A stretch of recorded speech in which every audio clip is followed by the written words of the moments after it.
Testing version 501. Everything works so slowly. The backgrounds on comics are oversized. You cannot use them. The functions work, but the elements are oversized.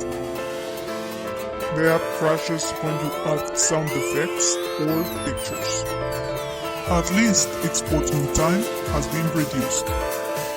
Mirroring props continue to fail. The same applies for props with repeated actions. At least they should not try to kill me.